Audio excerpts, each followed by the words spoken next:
Guderian, a prominent German general, documented his experiences during World War II in a soldier's memoir. In his recollections of the soldiers on the Western Front, he mentioned an order issued by Hitler that directly caused the German army to lose the opportunity to deliver a fatal blow to the Allies. This order laid the groundwork for the negative consequences that Nazi Germany would face in the future. So, what exactly was this order? And what other foolish decisions did Hitler make during World War II? In May 1940, Germany launched a large-scale offensive against the entire Western Front. Within just a few days, the 3 million troops from various European countries were defeated and fled in panic. By mid-May, both sides realized that Dunkirk, which faced the English Channel, had become the only hope for the British and French forces, who were now trapped between the two German army groups, A and B. On May 15th, German armored warfare expert and commander of the 19th Panzer Corps, Guderian, had already led his tank divisions across the Meuse River and was preparing for the next phase of the advance. At this moment, his superior, General von Kleist, suddenly ordered him to halt. After some intense debate, Guderian was granted authorization to continue advancing for another 24 hours. 2 days later, Hitler himself visited the headquarters of Army Group A, to which Guderian belonged. He told the Army Group commander, General von Rundstedt, that the German army could not afford any setbacks or failures. Hitler agreed with Rundstedt's concern that the German forces might be vulnerable to attacks. Following this, the German armored units were once again ordered to halt for 2 days. The frequent pauses caused great frustration for Guderian and other commanders, although they had no idea that Hitler's foolishness was far from over. On May 21st, 2 British tank battalions and an infantry regiment launched a small counterattack against the German forces.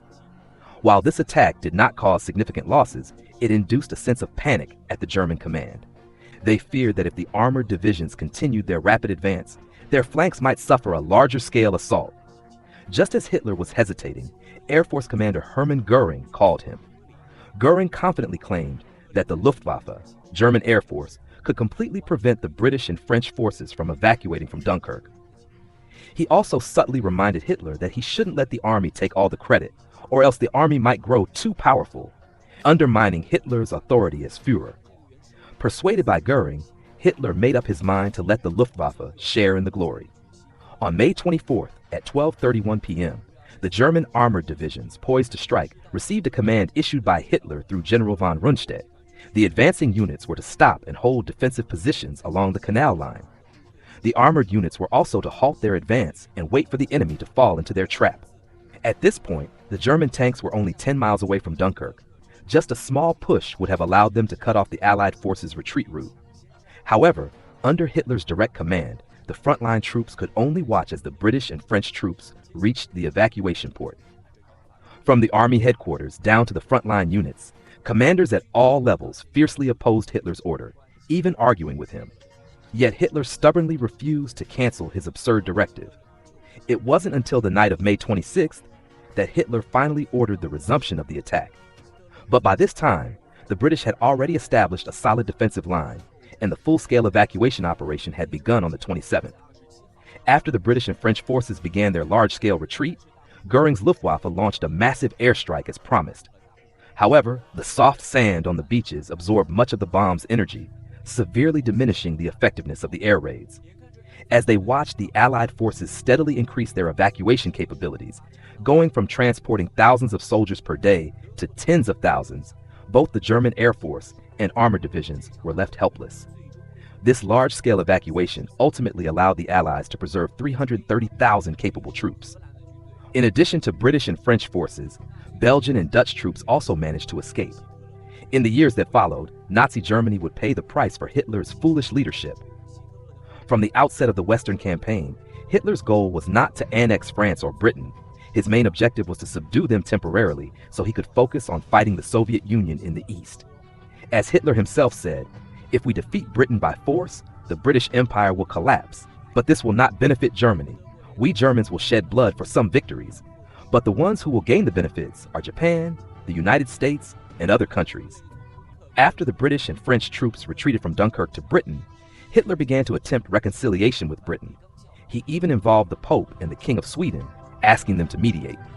However, he never received a response from the British.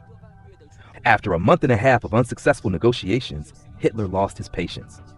On July 16, 1940, Hitler signed Directive Number 16, codenamed Operation Sea Lion.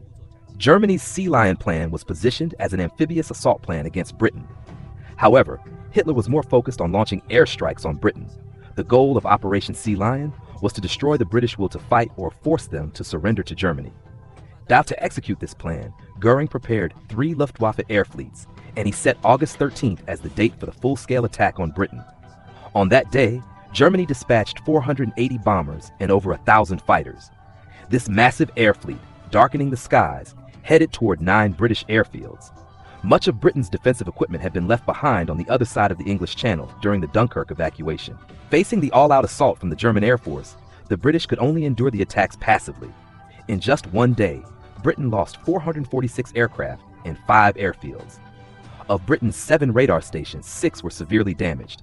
2 days later, the German Air Force launched another large-scale attack, but this time the British were prepared.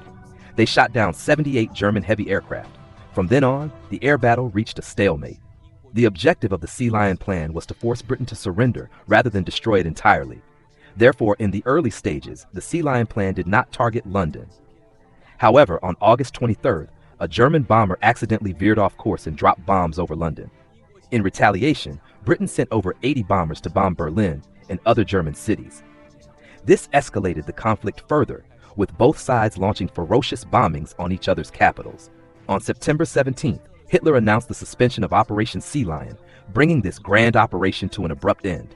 In fact, while formulating the Sea Lion plan, Hitler was also working on another plan, Operation Otto. This plan later became more well known as Operation Barbarossa. Unlike the Sea Lion plan, the goal of Operation Barbarossa was the Soviet Union, which was Hitler's main ambition. As later events showed, Nazi Germany eventually found itself in the dire situation of fighting a war on 2 fronts. By 1941, the whole world was waiting to see what stance the United States would take. Until then, Germany had been able to keep the U.S. neutral by exploiting isolationist sentiment within the country. Even in September of that year, when U.S. President Roosevelt gave a speech urging Americans to fire upon Axis ships, neutrality remained a dominant sentiment in American society. However, the German Navy saw things differently. They believed that conflicts with the U.S. in the Atlantic were inevitable and that America would eventually enter the war. Germany's strategy was to push Japan to bear the brunt of American aggression. In November 1941, the Japanese government asked Germany if it could sign a no-separate peace agreement, ensuring that if Japan went to war with the U.S., Germany would join the fight and not leave Japan to negotiate peace alone. This proposal played right into Hitler's hands. On November 21st, the German ambassador to Japan, Eugen Ott, informed the Japanese military representative Kenkichi Yoshizawa that if war broke out between Japan and the U.S., Germany would agree to this strategy. Germany's support gave Japan great confidence. As the negotiations between Japan and the U.S. fell apart, America issued an ultimatum to Japan. On December 5th, Germany had already sent a draft of the No Separate Peace Agreement to the Japanese ambassador in Germany, Oshima Hiroshi. However, the Japanese were even more impatient than Hitler. Before the agreement was formally signed, Japan launched its attack on Pearl Harbor. When news of the Japanese attack on Pearl Harbor reached Hitler's headquarters, he had been worrying about the tense situation on the Eastern Front. Upon hearing the news, his demeanor immediately shifted from frustration to excitement. Ecstatically clutching the telegram, he rushed to the Führer bunker. The day after Japan's attack on Pearl Harbor, Hitler issued new orders to the German Navy, instructing them to treat the U.S. as they had treated Britain. A day later, Hitler extended this directive to all nations that had declared war on the Axis powers, including China's Republic of China government. At 2 p.m. on December 11, 1941, Germany's Chargé d'Affaires in Washington, D.C., informed the U.S. government of Germany's decision to break off diplomatic relations and declare war. From the end of 1941 into 1942, events unfolded as Hitler had predicted. The U.S. focused its main efforts on fighting Japan, and its involvement in the European theater was limited to air raids. However, as Japan suffered defeat after defeat, the U.S. turned its attention to Germany, which it saw as the real mastermind behind the Pearl Harbor attack. In 1943, the U.S. launched amphibious operations in Sicily and Salerno, Italy. Following this, the U.S. deployed a massive 2.7 million strong force in the European theater, with the sole objective of defeating the Germans. Hitler's momentary scheming had ultimately brought Germany a powerful new enemy. This version maintains coherence and flow throughout the narrative.